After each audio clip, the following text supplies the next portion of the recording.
Hello, my name is David Van Sciver.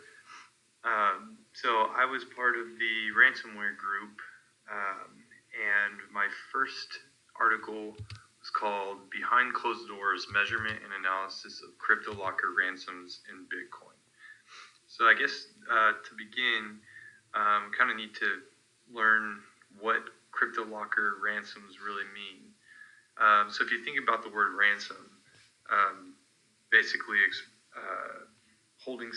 withholding something of value from its rightful owner in order to extort monetary funds from that. So basically, the ransomware virus, CryptoLocker, takes control of the affected machine and encrypts all the data and renders them useless to the user unless they pay a ransom. And I guess initially this was not utilized too often because they were easily tracked and could be found out. But when Bitcoin came around, Bitcoin is it's a currency that is supposed to be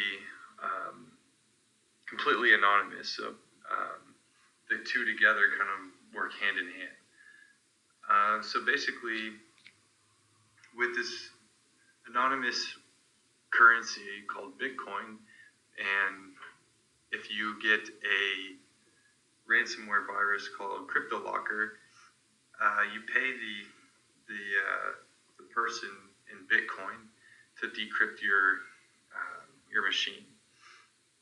And so this article is basically trying to measure and analyze the impacts of CryptoLocker without really getting,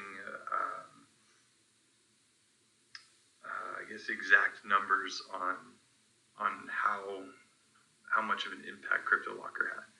So basically, what they do is they use something called blockchaining to analyze the public addresses that are using Bitcoin, and they were able to determine that about 1,128 Bitcoin were stolen using the CryptoLocker ransoms. So I get at the time that amount of Bitcoin was about worth $310,000, or even at peak valuations about 1.1 million. Since then, Bitcoin has actually rose in value and would probably be worth over $6 million today. So it's quite the impact. And then my second article is actually kind of plays off of that first article. It's called "A Novel Method for Recovery from Crypto Ransomware Infections." So with the understanding that when you get a crypto ransomware, basically you're only given one option to get your data back. You have to pay that ransom.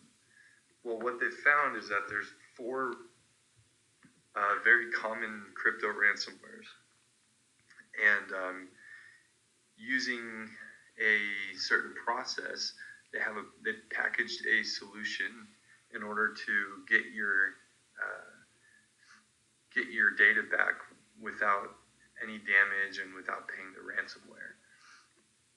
So this is going to be pretty useful to anybody who's impacted by the ransomware. So I guess in conclusion, crypto ransomwares can easily be restored by using the techniques outlined in paper 2. But you don't want to only rely on just those techniques and just that process. You want to be able to proactively try to defend against crypto ransomwares, such as the ones that are discussed here. And you want to use techniques such as maybe having or configuring a firewall for your system.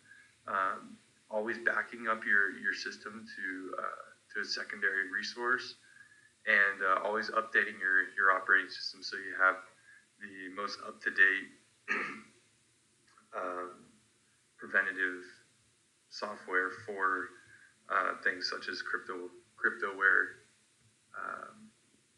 crypto ransomwares. Thank you.